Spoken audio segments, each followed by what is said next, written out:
Hey Dragon Slayers! Today's video is about air pollution and its connection to insulin resistance. By now, it should be clear that our environment and how we choose to interact with that environment, whether we can control our choices or not, both play into the conditions that create insulin resistance and its effect on our health. I've mentioned how foods, physical activity, medications, and substances in the environment can cause hormonal changes, inflammation, obesity, and more. Now it's time to look at those factors in depth. Though these aspects cover a very broad range of topics, I think we can neatly lump them under their lifestyle factors, with a general focus on the things we put in our bodies and the things we do to our bodies. Let's examine the things we breathe. We breathe constantly, taking roughly 20,000 breaths per day. Because of this, what we breathe can profoundly affect our health. If the air is clean, we get healthier. If it's not clean, we suffer. The incredible industrialization that has occurred in the past 150 years has exposed us to inhaled substances never seen before. And, as we'll see, that may have contributed to our rising rates of insulin resistance. Air pollution, the haze you see hovering over the city, or indeed an entire region, is a cocktail of several biologically active pollutants, molecules that are known to harm health. The main contributor to this haze is burning fuel, both from overtly harmful and obvious sources like cars and power plants, and subtle and seemingly innocent sources like the furnaces and water heaters in our homes. We've known for years that air pollution is linked to insulin resistance and type 2 diabetes. According to epidemiological and intervention studies, but more recently, we've explored the specific components of air pollution that foster disease. Perhaps the most commonly studied and thus most implicated substances is particulate matter up to 2.5 microns in size, known as PM 2.5. Because of their remarkably small size, these particles are considered among the most lethal of all air pollutants.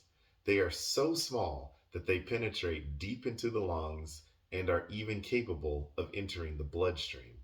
Because PM 2.5 is such a widely known breathing hazard, virtually every metropolitan area has online listings of its daily, if not hourly, levels of PM 2.5. However, both PM 2.5, the smallest classification of measured air pollution, and its larger counterparts, such as PM 10, which can't be absorbed into the blood, are able to affect the entire body by activating inflammation. With these toxic molecules entering the lungs, immune cells like macrophages sense them and activate those pro inflammatory proteins called cytokines. As we have seen, once they're in the blood, cytokines circulate and interact with all tissues like the liver and muscles, potentially causing them to become insulin resistant. So I found this really cool article about what PM 2.5 is exactly. Before reading this in Dr. Beekman's book, I had never heard of it. So, particulate matter, PM, is a mixture of solid and liquid particles that are suspended in the air. These are categorized into coarse, fine, and ultrafine. PM 2.5 are fine particles that have a diameter of less than 2.5 micrometers, which is more than 100 times thinner than a human hair, and remain suspended in the air for longer durations. The health risk with PM 2.5 is that they can travel deep into the respiratory tract, reaching the lungs and entering the bloodstream. PM 2.5 is used when describing pollutant levels, both outdoor and indoor, where health impact from exposure considers amounts of PM 2.5 over a 24-hour period. Most studies indicate PM 2.5 at or below 12 micrograms is considered healthy with little to no risk of exposure.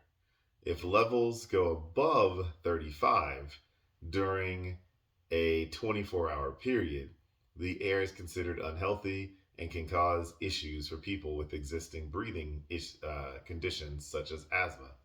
Prolonged exposure to levels above 50 can lead to serious health issues and premature mortality.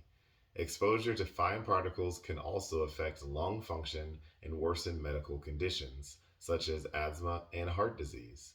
Scientific studies have linked the increase in daily PM 2.5 exposure with increased respiratory and cardiovascular hospital admissions, emergency department visits, and even deaths. Studies have suggested that long term exposure to fine particulate matter may be associated with increased rates of chronic bronchitis, reduced lung function, and increased mortality from lung cancer and heart disease. People with breathing and heart problems, children, and the elderly may be particularly sensitive to PM 2.5. The Indoor Air Hygiene Institute requires a PM 2.5 level of 12 or less with frequent or no spikes of 35 or higher. The most common way to manage PM 2.5 indoor is using a HEPA grade filter in the air management system and or air purifiers. In areas with high outdoor pollution above 35 and indoor air, windows to the buildings should be closed and outdoor air brought inside using HEPA filtration. So that's what I've got for you guys today. Don't forget to like and subscribe because it really helps the channel out. And remember, guys, that together, you and I will slay the dreaded diabetes dragon.